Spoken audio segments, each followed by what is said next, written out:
Hi అండి, welcome to జుహిత Yamini world.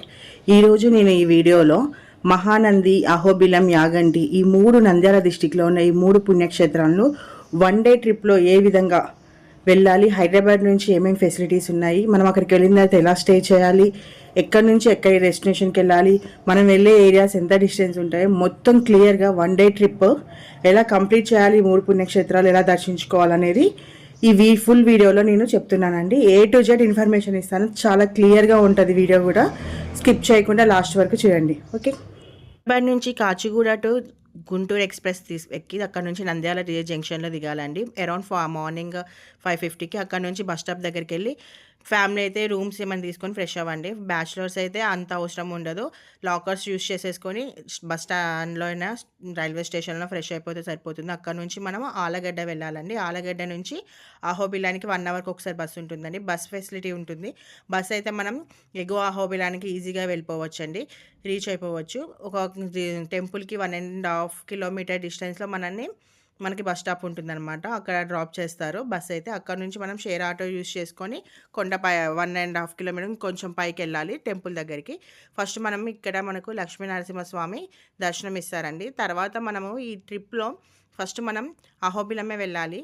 ఒకవేళ అహోబిలం మొత్తం కంప్లీట్గా చూడాలంటే 1 డే టైం పడుతుందండి. ఎందుకు ఇలా చెప్తున్నానంటే, అహోబిలం ఫస్ట్ మనకు వెళ్ళిన వెంబడే లక్ష్మీ నరసింహస్వామి దర్శనం అయిన తర్వాత ఒక 3 కిలోమీటర్స్ కొండ పైన వరాహమూర్తి ఉంటారు. దాన్ని వరాహమూర్తి పైన కొండ 7 కిలోమీటర్ల పైన మనకు జ్వాల నరసింహస్వామి, దానిపైన ఇంకో 5 కిలోమీటర్ల పైన మనకు ఒక స్తూపం లాగా ఉంటుందండి.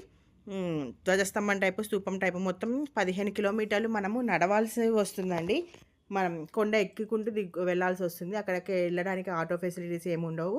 కాబట్టి ఈ ట్రిప్లో మీరేంటి 1 డే ట్రిప్ కాబట్టి ఖచ్చితంగా ఫస్ట్ అహోబిలంకి మనం రీచ్ అయిన తర్వాత ఎగువ అహోబిలంలో ఉన్న లక్ష్మీ నరసింహస్వామిని దర్శించుకొని దిగువ అహోబిలం కూడా దర్శించేసుకొని అక్కడ నుంచి మనం ఆలగడ్డ బస్ స్టాండ్కి రావాలండి. అదే అహోబిలం బస్ రిటర్న్లో ఆలగడ్డ బస్ స్టాండ్కి వచ్చి ఆలగడ్డ బస్ స్టాండ్ నుంచి కోయిలకుంట్లకి వెళ్ళాలి. డైరెక్ట్గా మనకు యాగంటికి బస్సెస్ ఉండవు, గుర్తుపెట్టుకొని డైరెక్ట్గా ఉండవు. అక్కడ నుంచి మన బనగానపల్లి బస్ స్టాండ్కి వచ్చి Banaganapalli bus stand front side మనకు ఆటోస్ ఉంటాయండి, షేర్ ఆటోసే ఉంటాయి.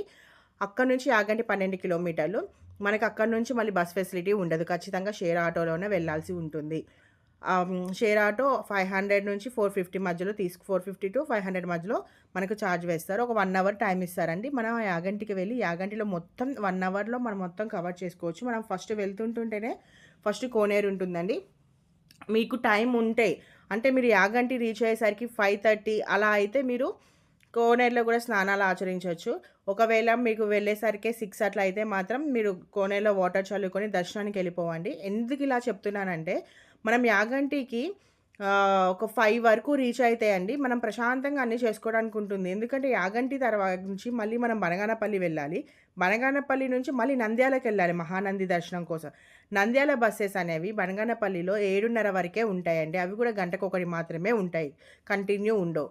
ఒకవేళ ఇక్కడ మిస్ అయ్యి మనకి ఇక్కడ టెంపుల్లో దర్శనం లేట్ అయిపోయి ఇక్కడే 7:30 అయిపోతే ఏం టెన్షన్ పడాల్సిన అవసరం లేదండి. మళ్ళీ ఆటోలో బనగానపల్లికి వచ్చి బనగానపల్లి నుంచి మనకు ఆలగడ్డ వెళ్ళాల్సి వస్తుందండి. ఆలగడ్డ అంటే 45 కిలోమీటర్లు, అంటే గంటన్నర జర్నీ పడుతుంది. మరి ఆలగడ్డ నుంచి నంద్యాల అంటే 45 కిలోమీటర్లు, 50 కిలోమీటర్లు, అంటే అక్కడ గంటన్నర పైన జర్నీ. అంటే ఓవరాల్గా 3 గంటల జర్నీ ఇక్కడే అవుతుంది. 3 గంటల జర్నీ ఇక్కడే అయితే మహానందిలో మనకు దేవుని దర్శనం అవ్వదు. ఎందుకంటే మహానందిలో 9:30 వరకు మాత్రమే దర్శనానికి అలౌ చేస్తారనమాట. చూడండి, ఇక్కడ 7:30 అయిపోతే ఇక్కడ 3:30 గంటలు అయిపోతే మనకు ట్రైన్ 10 అయిపోతుంది. అక్కడికి వెళ్ళేసరికి 10:30 అయిపోతుంది. మళ్ళీ మనం 11కే మనకేంటి ట్రైన్ మళ్ళీ మనం మార్నింగ్ వచ్చిన కాచిగూడ టు గుంటూరు ఎక్స్ప్రెసే ఈ నైట్ టైం ఎప్పుడు మనకు 11కి నంద్యాల రైల్వే స్టేషన్కి వస్తుందన్నమాట. కాబట్టి ఇదంతా రీచ్ అవ్వాలి కాబట్టి కొంచెం దర్శనం తొందరగా చేసుకొని 7:30 లోపే వచ్చేసి మనకు బనగానపల్లి నుంచి నంద్యాలకు వెళ్ళి నంద్యాల నుంచి మనకు ఈవినింగ్ మనము 6 వరకు మహానందిని చేరుకుంటే, నంద్యాల చేరుకుంటే మనం బస్ ప్రిఫర్ చేయాలి. లేకపోతే మనకు 8 అట్లా అయితే మాత్రం చిన్న ఆటోలు ఉంటాయండి, ఒక 600 ఇచ్చేసి అవి అప్ అండ్ డౌన్ చేసేసుకుంటే ఈజీగా మనకు దర్శనం అయిపోతుంది. 9:30 వరకు మనకు మహానంది దర్శనం చేసేసుకొని 10 వరకు మనకు మళ్ళీ నంద్యాల బస్ స్టాండ్కి మనం రావచ్చు. నంద్యాల బస్ స్టాండ్కి 10కి వచ్చేసాక మనము ఏమన్నా భోజనమో టిఫినో చేసేసుకొని, అలాగే ఫస్ట్ మీరు బ్యాచిలర్స్ అయితే రూమ్ తీసుకోకపోయినా నడిచిపోతుందని చెప్తున్నా కదా. ఒకవేళ ఫ్యామిలీ అయితే చెక్ ఇన్ అయిన వాళ్ళు చెక్అవుట్ అయిపోయి 10:30 వరకు 10:30 మనం భోజనాలు అన్నీ చేసరికి 10:30 అవుతుందండి. ఇంకా పావు గంటలో మనం ఫ్రెష్ అయిపోయి రూమ్కి వెళ్ళి ఫ్రెష్ అయిపోయి చెక్అవుట్ అయిపోయి అక్కడ నుంచి రైల్వే స్టేషన్కి 3 కిలోమీటర్స్ ఉంటుందండి.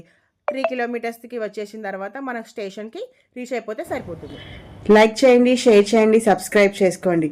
సబ్స్క్రైబ్ చేసుకోవడం మాత్రం మర్చిపోకండి ప్లీజ్.